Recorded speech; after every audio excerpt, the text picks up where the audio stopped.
조갑제TV 시청자 여러분 안녕하십니까. 2019년 8월 28일 오후 2시입니다.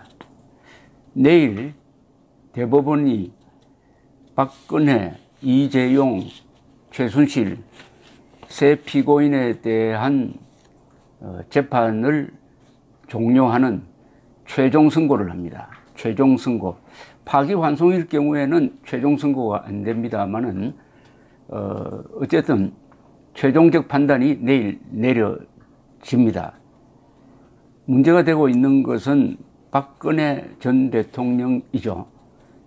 1심에서 징역 24년, 2심에서 징역 25년, 1심에서 벌금 180억 원, 2심에서는 200억 원으로 올랐습니다. 자, 그러면은 내일 재판의 핵심은 이 제3자 뇌물죄, 특가법상의 제3자 뇌물죄가 과연 정의로운 판단이냐 하는데 초점이 맞춰질 것이라고 생각을 합니다. 박근혜 전 대통령은 어떤 기업체로부터도 돈 한 푼 받지 않았습니다.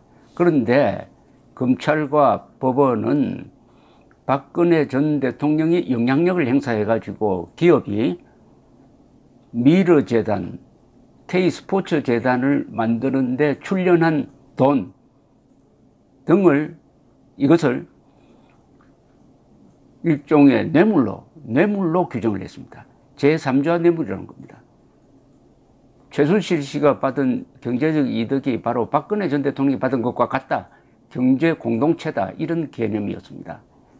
이게 과연 정의로운 것인지, 더구나 대기업들이 K스포츠재단, 미르재단에 출연한 돈은 최순실 씨가 빼내서 쓸 수 없는 겁니다. 그건 불가능합니다.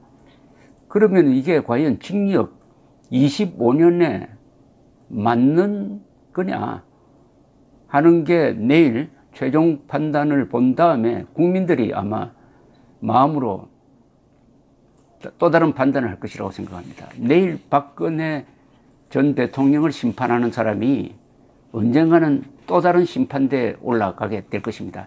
그게 역사의 심판대일 수도 있고 민심의 심판대일 수도 있고 따라서는 또 다른 법정의 심판대일 수도 있습니다. 자, 문제는 자유한국당 황교안 대표 그리고 김무성 의원 등 탄핵파들의 입장입니다. 결론적으로 이야기하면 내일 이 선고를 통해서 이른바 탄핵 사태의 형사적 처벌이 일단락되니까, 정리가 되니까 2016년 가을부터 시작되었던 이 일련의 정변이 3년 만에 마무리되는 셈입니다. 그러면은 이 사태를 촉발한 자유한국당 내의 탄핵파가 입장을 밝혀야 합니다.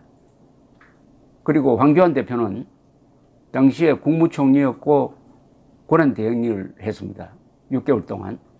그리고 지금은 자유한국당 대표입니다. 자유한국당을 대표해가지고 황교안 대표 또한 입장을 밝혀야 합니다. 두 군데서 입장이 나와야 합니다. 김무성 씨 등 탄핵파의 입장, 그리고 황교안 대표가 지금 자유한국당의 대표니까 자유한국당의 전신은 새누리당이었습니다.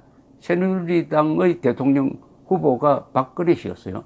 그렇다면 박근혜 대통령을 지울 수가 없습니다. 좋든 나쁘든 자유한국당의 역사 속에 있는 사람입니다. 이 사람이 징역, 그 앞에 다른 사건과 합치면 징역 한 30년이 확정될 가능성이 있는데 거기에 대한 입장은 반드시 나와야 합니다. 왜냐? 이것은 입장 표명이 없다는 것은 국민들에 대한 책임을 안 진다는 겁니다. 중요한 사안에 대해서 더구나 당사자들입니다. 당사자들이 일으키기도 하고 당사자들이 관련되기도 하고 당사자가 해당 정당 대표이기도 한 이분들이 이 중대 사안에 대해서 싫든 좋든 입장을 밝히지 않으면은 그 뒤의 행동에 대해서 논리적 정합성을 찾기가 힘듭니다. 그러니까 대변인 성명으로 떼어버린다든지 하면은 묻게 될 것입니다. 계속 추궁을 하게 될 것입니다. 박근혜 전 대통령에 대한 징역 25년 확정에 대해서 어떻게 생각하느냐. 그러니까 내일은 좋은 기회이기도 합니다. 이 탄핵 사태에 대한 자유한국당의 입장을 정리할 수 있는, 하나의 문서로서 정리할 수 있는 좋은 기회이기도 합니다. 그 정리를 잘 하면은 내일 이후로는 탄핵 사태에 대해서는 우리가 발표한 성명서가 공식 의견이다. 따로 의견을 낼 필요도 없다. 이게 우리의 공식 의견이다라고 이야기할 수 있는 문서를 하게 됩니다. 사실은 이런 것은 좀 일찍 했어야 되는데 지금 늦지 않았습니다. 내일 최종 판결이 나오니까 이제 비로소 자유한국당은 황교안 대표는 김무성 의원은 입장을 이야기를 해야 됩니다. 김무성 의원 등 탄핵파들의 입장은 이렇습니다. 그때 민심이 들끓고 있었다. 탄핵을 시키지 않으면 더 큰 국가적 불행이 예견되었다. 또 탄핵을 시켜야 좌파 집권을 막을 수 있다. 이렇게 이야기했습니다. 탄핵을 시켜야 그런데 결과적으로 탄핵파들의 명분은 맞지 않게 되었습니다. 좌파 집권을 막지 못했습니다. 그러면은 정치인이라는 것은 결과에 책임을 지는 겁니다. 김무성 의원 등 탄핵파들은 상황을 오판했습니다. 오판했어요. 그때 그들이 박근혜 전 대통령을 임기 말에 탄핵시킴으로써 헌정 질서를 혼란에 빠뜨리는 것은 안 된다. 새누리당이 알아서 해결한다. 이런 자세를 유지하면서 선거가 2017년 5월에 일어나는 게 아니라 2017년 12월에 일어날 수 있도록 헌정 질서의 스케줄을 그냥 예정대로 가져갈 수 있는 힘이 있었어요. 부안해동하지 않았으면, 좌파와 부안해동하지 않았으면. 그러나 오히려 김무성 의원 등 탄핵파들이 앞장섰는데 그 명분이 읍참마속이라든지 또는 좌파 집권을 저지하기 위해서라든지 이렇게 됐습니다. 그 오판으로 밝혀졌어요. 여기에 대한 해명이 있어야 됩니다. 우리가 잘못 판단했다. 그 뒤에 상황을 우리가 주도적으로 이끌어갈 수가 없었다라고 해명을 해야 됩니다. 그리고 뭐 이런 이야기도 합니다. 그때 여론조사를 해보니까 박근혜 전 대통령 인기가 뭐 15%였다. 뭐 거기에 대해서도 해명을 해야 됩니다. 그러면은 이런 질문이 들어올 겁니다. 아니 지금 자유한국당을 반대하는 여론이 아마 50%는 넘는데 그럼 자유한국당 해체해야 되느냐. 여론조사 가지고 제일 중요한 정권의 향방을 결정하느냐. 그 다음에 중요한 지적할 문제는 박근혜 전 대통령을 탄핵시키는 데 파면하는 데 그치지 않고 감옥에 보냈어요. 감옥에 보내는 것부터는 이건 정치적 수사인데, 정치적 보복인데, 그럼 정치적 보복에 대해서는 탄핵파들, 김무성, 유승민 의원 등 탄핵파들은 할 말이 없느냐? 이것까지 원했느냐? 이런 감옥에 보내는 것까지 원했느냐? 원하지 않았느냐를 분명히 밝혀야 됩니다. 지금까지 태도는 보면 원하지 않았다는 것 비슷하게 이야기합니다. 그러면 석방 내지 사면 요구를 해야 되죠. 사면해야 된다. 사면해야 된다. 형이 이제 확정되면 사면을 할 수가 있습니다. 대통령이. 이 문제에 대해서도 밝혀야 됩니다. 우리는 정치적 탄핵만 원했지 이게 형사사건으로 들어가서 박근혜 전 대통령을 징역 25년 플러스 8년 합치면 33년인데 때리는 이것을 원하지는 않았다. 그래서 우리는 앞으로 박근혜 전 대통령 사면 운동에 앞장서겠다고 하든지 아니면 원했다. 잘 됐다. 정의가 이루어졌다고 하든지 어쨌든 밝혀야 됩니다. 아니 집권 경력이 있는 정당이 이런 문제에 대해서 유야무야하면서 넘어간다면 집권 능력이 없다는 겁니다. 내일 황교안 대표와 자유한국당은 집권 능력이 있느냐 또는 대통령 될 자격이 있느냐를 시험받을 겁니다.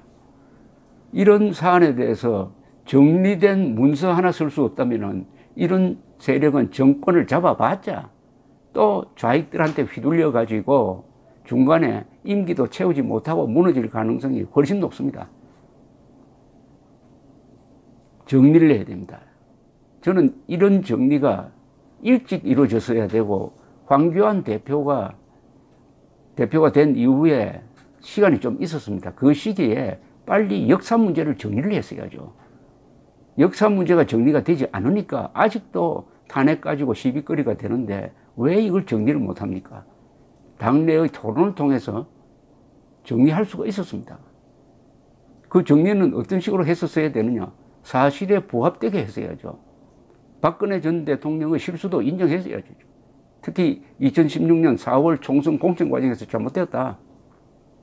그리고 그분의 대통령 직무 수행 행태가 문제가 있었다. 그리하여 분열이 있었다. 박근혜 전 대통령 잘못한 걸 지적하고 동시에 박근혜 전 대통령이 잘한 것도 지적을 해야 되죠. 4대 개혁, 그리고 대북 엄정 정책, 사드 배치, 한일 위안부 최종 합의, 이거 다 잘한 겁니다.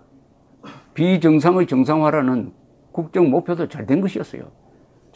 객관적으로 판단했어야 됩니다. 그 다음에 탄핵에 대해서도 입장을 밝혔어야 됩니다. 탄핵, 아마 공론을 모았다면은 탄핵에 찬성했던 사람은 이렇게 주장하고 탄핵에 반대했던 사람은 이렇게 주장한다.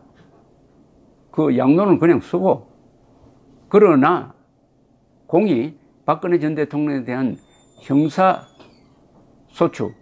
형사사건으로 다룬 것은 명백한 정치 보복이었다. 그 다음에 결론 부분에서는 이런 것을 다 인정하고 우리가 잘못한 거 잘한 거 다 안고 가겠다. 앞으로는 이 문제로 재론하지 않겠다. 이렇게 좋은 문서가 나올 수 있었습니다. 그런 문서가 중국 공산당이 만들어낸 문서가, 유명한 문서가 있습니다. 등소평 집권한 다음에 개혁 개방으로 나가기 전에 당내의 단합을 위해서 중국 공산당의 역사를 정리를 했습니다. 그 속에서 모택동을 아주 엄정하게 비판했습니다. 그러나 모택동을 부정하지는 않았습니다. 모택동이 잘못한 거, 문화대혁명 잘못했다, 대약진운동 잘못했다 라고 사정없이 비판하면서, 그러나 모택동 동지의 영도하에 중국 공산당이 건국을 해가지고 여기까지 발전해왔다 하는 것을 인정을 했습니다.